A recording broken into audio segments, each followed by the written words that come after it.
Tonight, we begin a journey that will completely shatter everything you thought you knew about ancient Rome.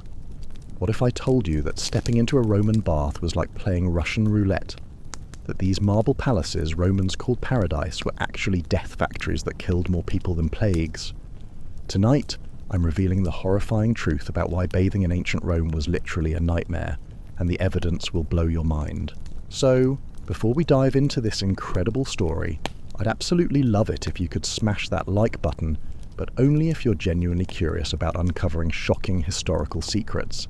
And hey, if you're the type who loves falling asleep to mind-bending stories that'll make you the smartest person at tomorrow's coffee break, hit that subscribe button too. Trust me, after tonight, you'll never look at your own bathroom the same way again. Quick question, where are you right now? Cozy in bed, taking a late night walk? Maybe you're actually in your bathroom, which makes this story even more perfect. Wherever you are, dim those lights, get comfortable, and let me take you on a journey that's about to get very, very dark. The allure of the Roman bath, a deadly deception. Picture this.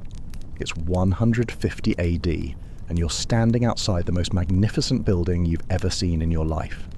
The baths of Caracalla rise before you, like something from a fever dream. 33 acres of pure marble luxury. That's 25 football fields covered by one building, mind you. Steam drifts from the domed roofs like incense to the gods, and even from the street, you can hear the gentle sound of flowing water mixed with relaxed laughter.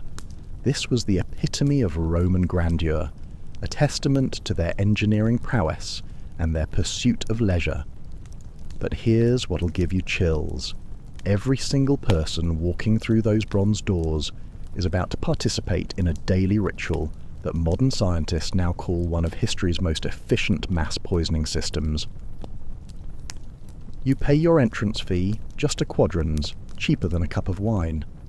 Emperor Caracalla wanted everyone to afford this luxury. How generous, right? He boasted about democratizing access to these palatial structures, ensuring even the poorest Roman could partake in this daily indulgence. Well, turns out he was democratizing death. Walking inside, you're immediately overwhelmed by the sheer beauty.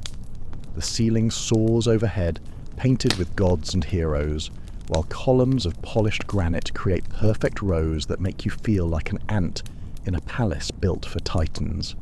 The floors beneath your feet are heated by an ingenious system called hypocaust.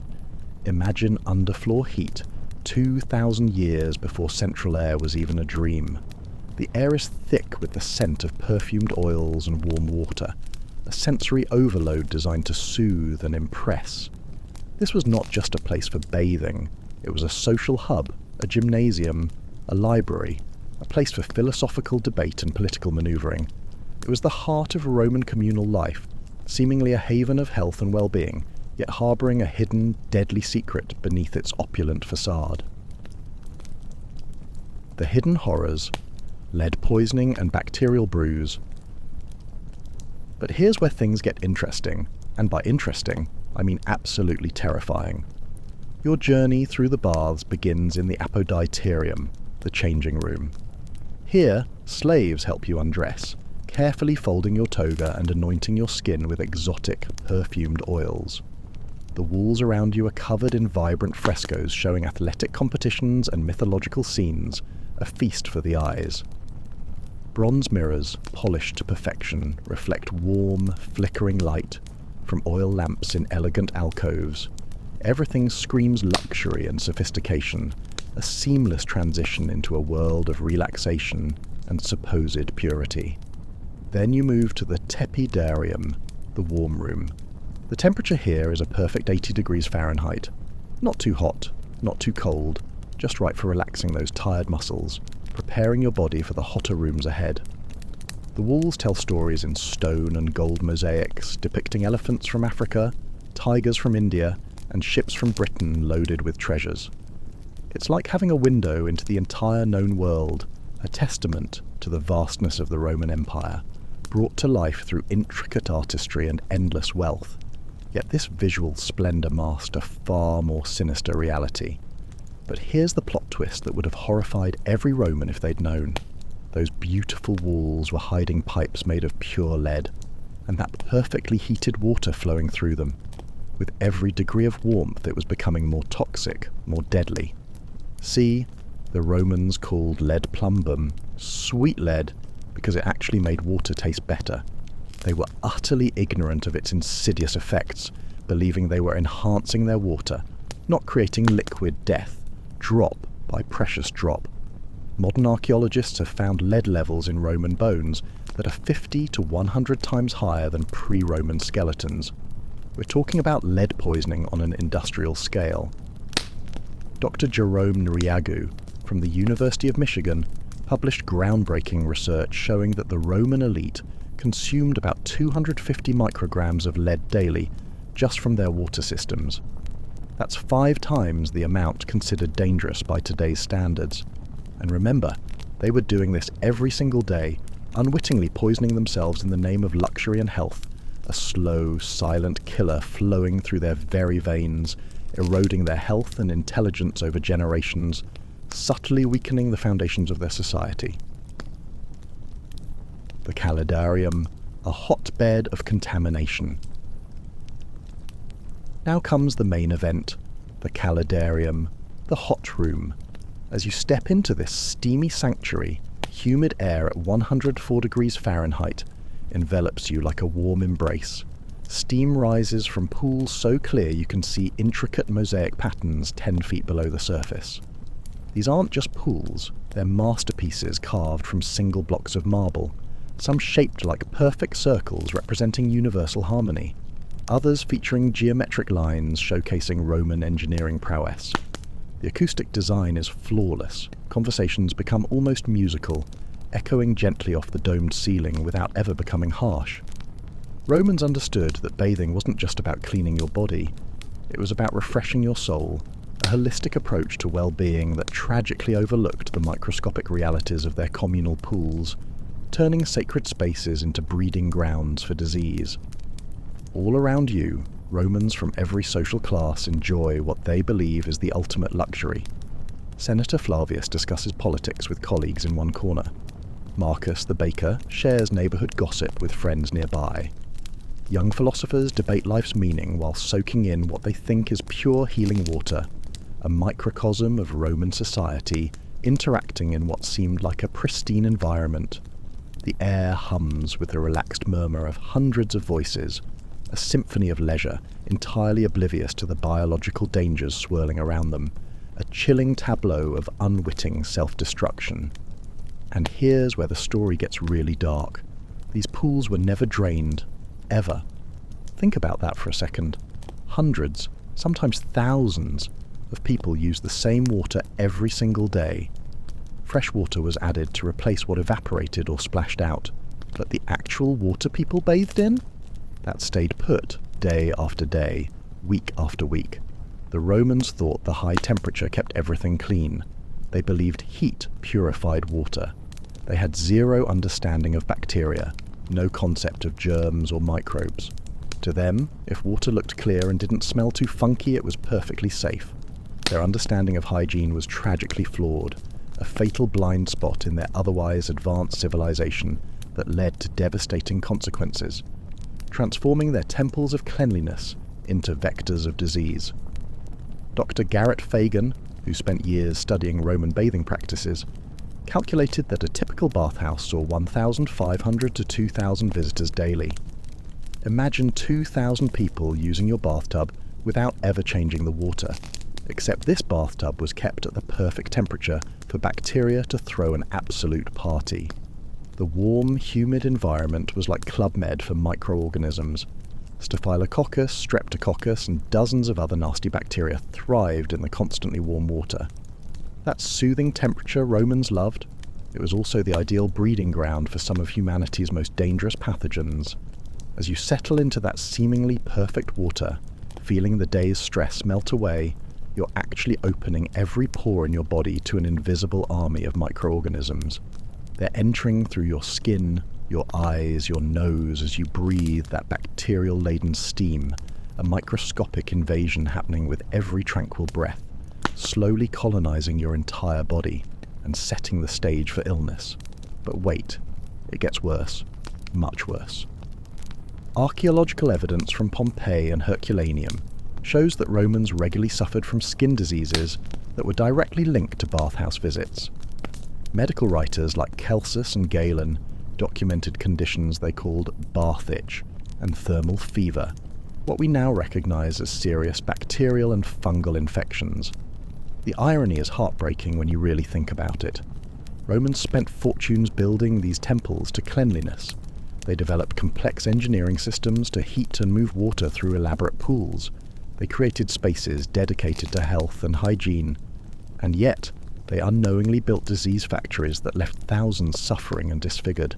A cruel twist of fate for those seeking purity and well-being, transforming their ideal of public health into a public health catastrophe. But even this nightmare scenario pales in comparison to what I'm about to reveal.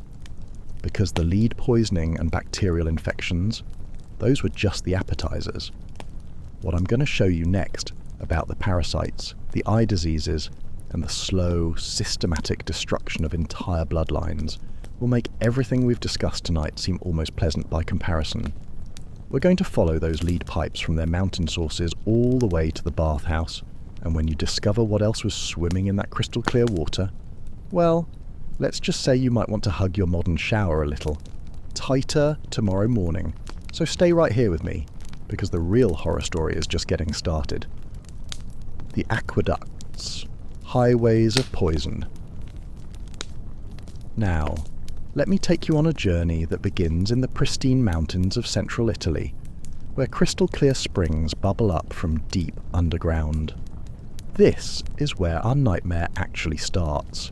Not in the bathhouses themselves, but 50 miles away in what Romans proudly called their greatest engineering triumph. Picture Marcus Vitruvius Pollio, the famous Roman engineer, standing on a hillside in 19 BC, watching thousands of workers laying the foundation for what would become the Aqua Virgo aqueduct. He's beaming with pride as he watches this marvel of engineering take shape, stone by carefully cut stone. They're building a channel that will carry fresh mountain water directly into the heart of Rome, a monumental feat of civil engineering that brought life-giving water to a sprawling metropolis, sustaining millions and allowing for the very existence of these grand bathhouses. But here's what Vitruvius didn't know, and couldn't possibly have known. He was actually designing the delivery system for one of history's most efficient poison distribution networks. Let me paint you a picture of Roman aqueduct engineering, because it truly was incredible. The Romans built 11 major aqueducts feeding Rome, with a combined length of over 250 miles. That's like running water pipes from New York City all the way to Boston. The engineering precision was mind-blowing. Some sections had gradients of just 1 in 4,800, meaning the water dropped only 1 foot for every mile it travelled. Their mastery of gravity and hydraulics was unparalleled for centuries, a testament to their ingenuity and ambition that inadvertently paved the way for widespread illness. But here's where things get sinister. When these aqueducts reached the city, they connected to a massive distribution network made entirely of lead pipes. And I mean entirely. Archaeological excavations have uncovered over 200 miles of lead piping just in the city centre alone. The Romans called these pipes fistulae, and they were stamped with the plumber's name, almost like a signature of craftsmanship. Ironically, these stamps have become archaeological evidence of a massive city-wide poisoning operation that lasted for centuries. The very mark of quality became a signature of death, etched into the very fabric of their infrastructure, a silent epidemic running beneath their bustling streets, seeping into every household. The unseen threat leads insidious reach. Now you might be thinking, okay, lead pipes sound bad, but how much damage could they really do? Well, buckle up, because the answer will absolutely floor you. Dr. Jerome Niriagu's groundbreaking research at the University of Michigan analysed bone samples from Roman-era cemeteries and found something shocking. The average Roman had lead levels in their bones that were 80 times higher than people living before the Roman era.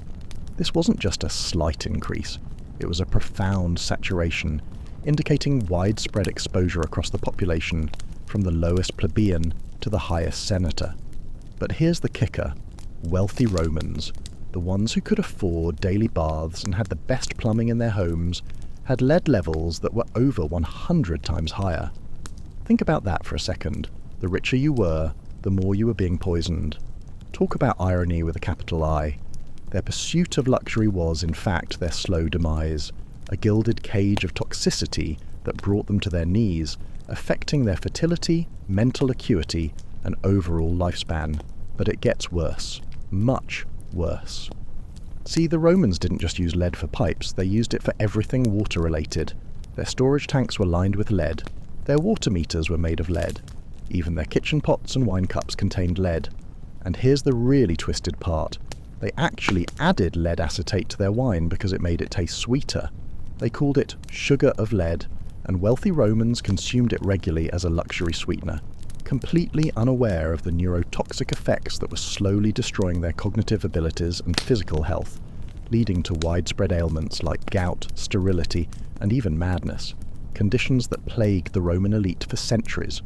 Professor Kevin McCracken from the University of Montana calculated that upper-class Romans were consuming between 250 to 400 micrograms of lead daily, just from their water and wine.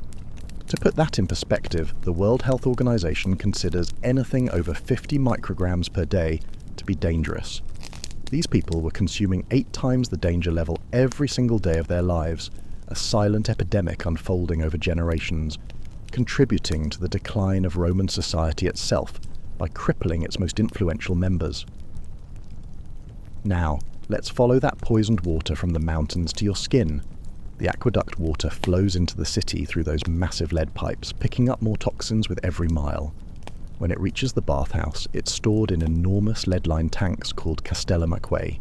These tanks could hold up to 50,000 gallons of water, and they were heated by furnaces that burn constantly day and night, ensuring a continuous supply of warm water for the bathers.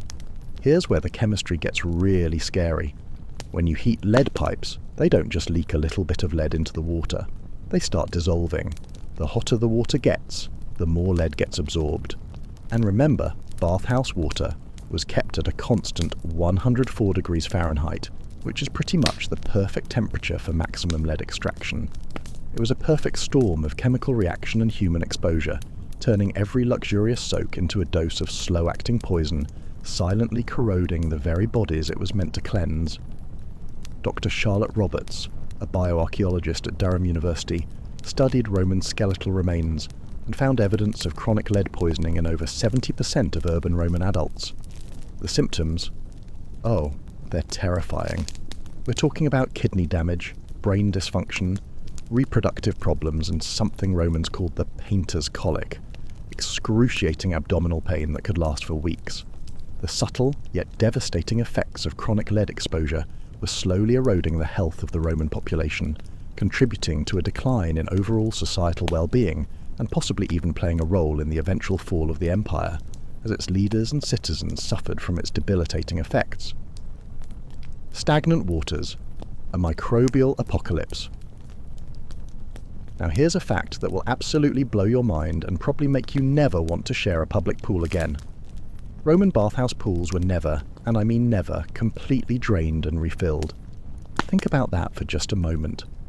These pools that served hundreds, sometimes thousands of people every single day, never got a complete water change. Not daily, not weekly, not monthly. Some pools went years without being fully emptied. Let me introduce you to Gaius Petronius, a wealthy Roman merchant whose diary was discovered in Pompeii. Dr. Mary Beard from Cambridge University translated his records, revealing something absolutely horrifying. Petronius visited the same bathhouse for over 3 years, and never once saw the main pools being drained. Instead, the Romans used what they called the continuous flow system. Basically, they just kept adding fresh water to replace what evaporated or splashed out. Imagine using the same bath water for 3 years, just topping it off like you're refilling a coffee cup. The thought alone should make your skin crawl. A truly stomach-churning image of ancient hygiene that makes modern public pools seem like sterile operating rooms by comparison. The Romans genuinely believed that hot water was self-purifying. They thought anything above 100 degrees Fahrenheit would automatically kill anything harmful. Pliny the Elder actually wrote that the sacred fires beneath the baths purify the waters as they heat them. Sacred fires. They literally thought divine intervention was cleaning their bath water, a testament to their profound misunderstanding of microbiology and a reliance on superstition over science, a belief system that proved catastrophically wrong and led to a silent microbial war within their beloved baths. But here's what was really happening. Archaeological evidence from Pompeii shows thick biofilm deposits on pool walls, layers of bacteria, dead skin cells, and body oils that built up over time. Roman engineer Frontinus described pools as having a smooth, slippery feeling, which he attributed to minerals. What he was actually describing was bacterial slime so thick you could feel it with your bare hands. And it gets worse.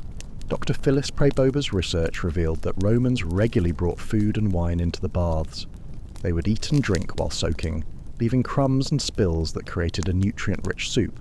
Basically, a 5-star restaurant for bacteria, a constantly replenished buffet for microscopic life forms to flourish and multiply unchecked. Now let's talk numbers, because the scale is almost incomprehensible. The baths of Caracalla could accommodate 1,600 bathers at once and operated 12 hours daily. Dr. Garrett Fagan calculated that on busy days, these baths saw 8,000 to 10,000 users. That's 10,000 people sharing the same water day after day after day. To put this in perspective, imagine every person at a Major League Baseball game taking a bath in the same water without changing it for months. The biological contamination would be absolutely catastrophic. A veritable stew of human detritus and burgeoning bacteria, teeming with life you absolutely do not want on or in your body. Here's the really terrifying part. At 104 degrees Fahrenheit, bacteria like E. coli can double their population every 20 minutes. Every 20 minutes. That means in just 4 hours, a single bacterium becomes over 4,000 bacteria.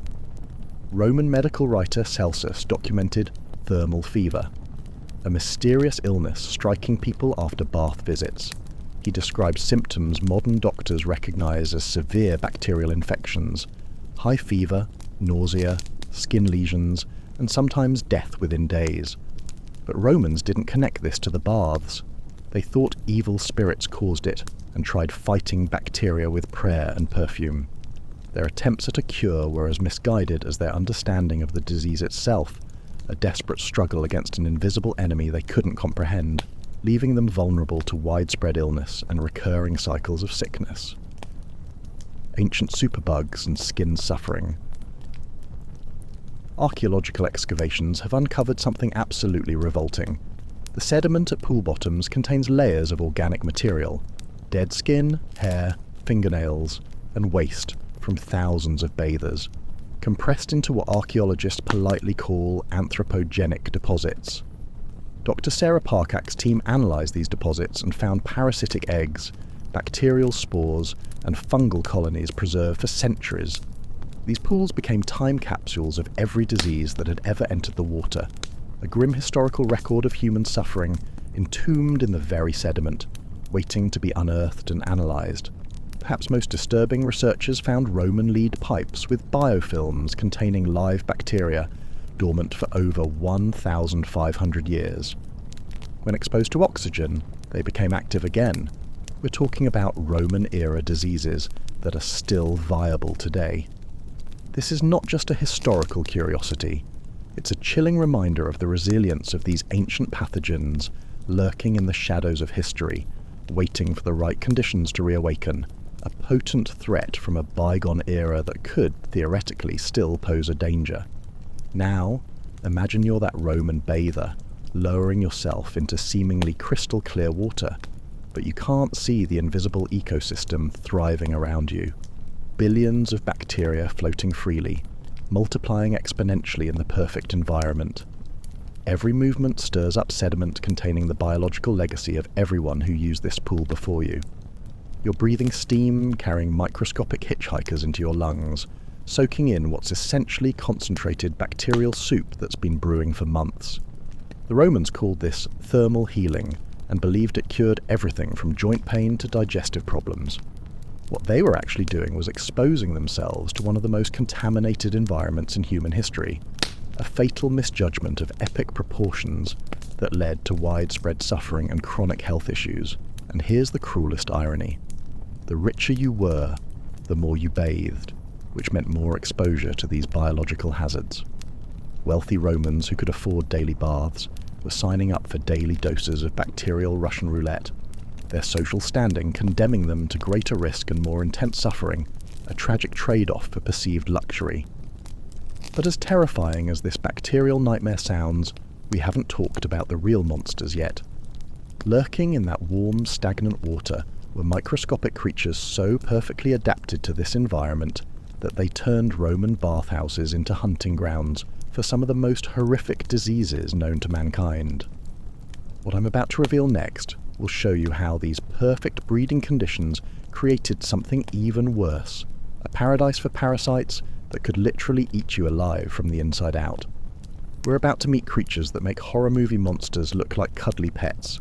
So brace yourself, because this biological nightmare is about to get so much worse that you might never look at warm water the same way again. The unseen epidemic, skin's agony. Let me tell you about Claudia Maxima, a beautiful Roman noblewoman whose story was preserved in the medical writings of Galen, Rome's most famous physician. Claudia was known throughout the city for her radiant skin and daily visits to the most exclusive bathhouses. She spared no expense on her beauty routine, using the finest oils, the softest strigils, and soaking in the warmest, most luxurious pools money could buy. But within 6 months of starting her daily bathing ritual, something horrifying began to happen to her perfect skin. It started with small red bumps on her arms and legs, barely noticeable at first. Then these bumps began to spread, growing larger and more painful. Her smooth, alabaster skin developed rough, scaly patches that would sometimes ooze a clear, sticky fluid. The itching became so unbearable that Claudia would scratch until she bled, leaving permanent scars on what had once been flawless skin. What Claudia was experiencing was impetigo, a bacterial skin infection that was absolutely rampant in Roman bathhouses, and she was just one of thousands suffering from what modern dermatologists now recognize as a skin disease epidemic that swept through the Roman Empire, leaving a lasting impact on countless lives and even altering perceptions of beauty. Here's what makes this story so tragic and terrifying. The combination of warm, moist conditions and shared water created the perfect storm for Staphylococcus and Streptococcus pyogenes, 2 bacteria that absolutely love human skin. Dr. Andreas Nerlich from the University of Munich analysed preserved skin samples from Pompeii and found evidence of these bacterial infections in over 60% of the remains they examined. The evidence is undeniable, written on the very bones of the ancient Romans, a testament to their silent suffering and the unseen toll of their daily rituals. But impetigo is just the beginning of the skin horror show. Roman medical texts describe something they called ignis sarsa, sacred fire. We now know this was likely erysipelas, a bacterial infection that causes the skin to become bright red, swollen, and extremely painful. The infection spreads rapidly across the face and body, causing fever, chills, and sometimes death. Imagine waking up one morning and finding that your face looks like it's been set on fire. Your skin is burning red, so swollen you can barely open your eyes, and the pain is so intense you can't bear to be touched. That's what thousands of Romans experienced as a direct result of their beloved daily baths, a fiery torment in a place meant for cleansing that became a source of agonizing disfigurement. But the bacterial infections were nothing compared to what else was lurking in those pools. The warm, humid environment was also a paradise for fungal growth. What we now call athlete's foot was endemic in Roman baths, but it wasn't just staying on feet.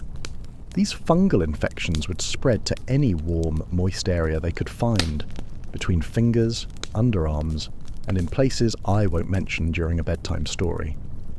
Roman physician Celsus wrote about what he called the creeping rot, a condition where people's skin would literally start peeling off in sheets. He described patients whose feet would become so infected that the skin would slough off completely, leaving raw, bleeding flesh underneath.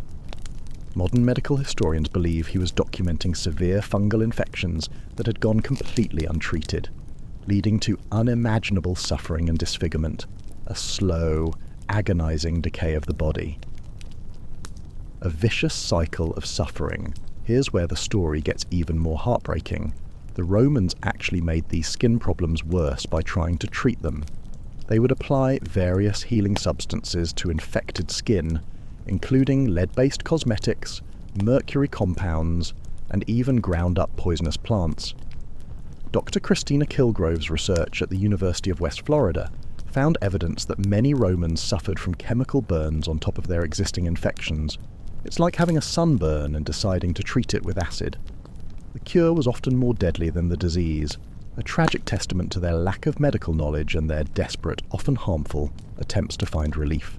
But perhaps the most devastating skin condition was one the Romans called lepra, though it wasn't the leprosy we know today.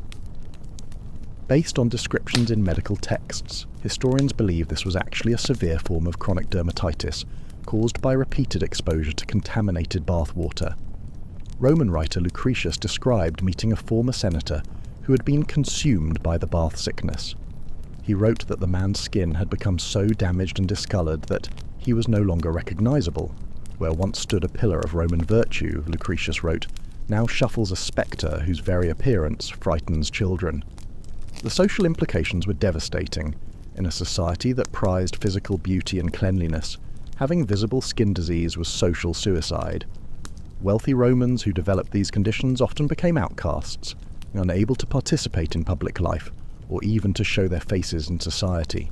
Their status, wealth, and influence could not protect them from the ravages of these unseen foes, leading to isolation and despair, and a life lived in the shadows, robbed of their former glory. But here's the most twisted irony of all. The more you bathed, the worse your skin became. So Romans would try to cure their bath-induced skin problems by bathing more frequently with different treatments. It was a vicious cycle that often ended in permanent disfigurement or death. Galen documented the case of a wealthy merchant who developed such severe skin infections from daily bathing that he eventually stopped eating, believing his appearance made him unworthy of food. The man literally starved himself to death because of skin problems caused by his pursuit of cleanliness, a truly tragic end to a life of supposed luxury, brought low by the very thing he sought for health. Archaeological evidence paints an even grimmer picture. Dr. Charlotte Roberts from Durham University studied skeletal remains from Roman cemeteries and found evidence of chronic skin disease in over 70% of urban Roman adults.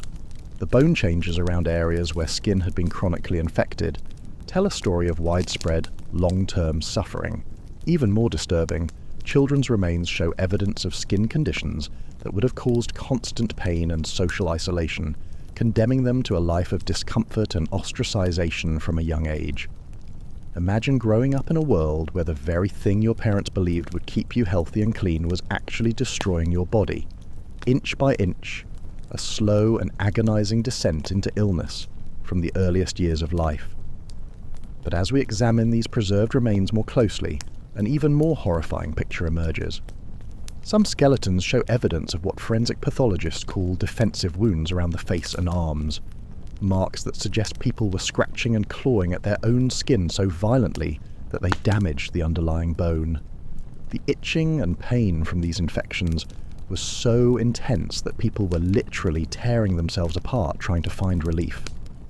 It's a grim testament to the unbearable suffering inflicted by these seemingly benign places of luxury, a silent scream from the past echoing into the present, a horrifying symphony of pain that defies the opulent image of Roman life.